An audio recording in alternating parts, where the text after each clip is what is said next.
A new COVID-19 wave is slamming Brazil and the country's tourist mecca, Rio de Janeiro, with a record surge in cases and fatalities.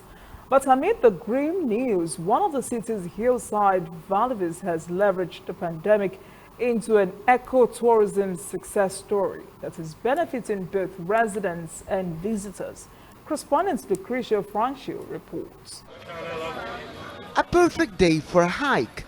A group of mostly local Brazilian tourists gathering for some safe exercise in the fresh air of the hillside favela of Babilônia.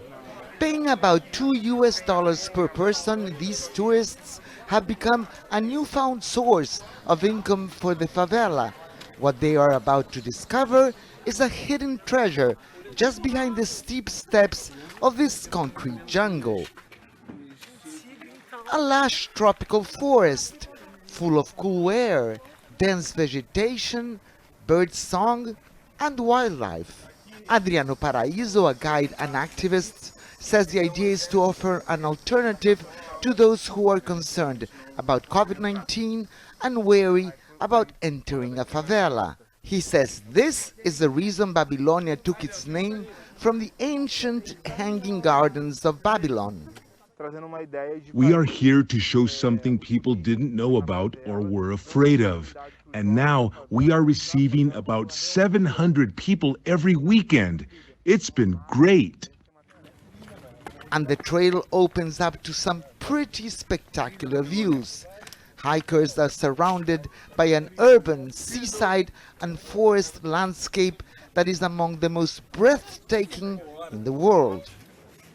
The initiative, called Amastur, is a tourism agency and a social project catering to both local and foreign tourists.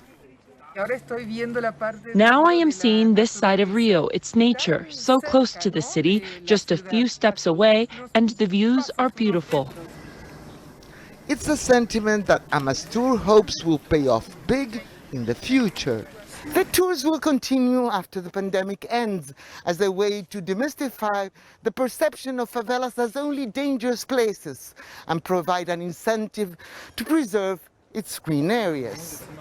Hopes are high that post-pandemic tourism will see foreigners once again flooding the city, and the Residents Association will be able to attract hikers from nearby hotels, and that, they believe, will put a stop to encroachment on the nature that surrounds them.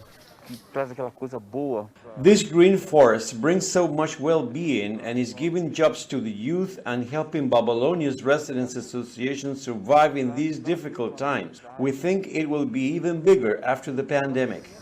And where Babylonia might be an unconventional destination, organizers feel they have accomplished something already by seeing visitors walk away with new knowledge and memories from an enjoyable, hidden setting in the midst of a pandemic and a favela.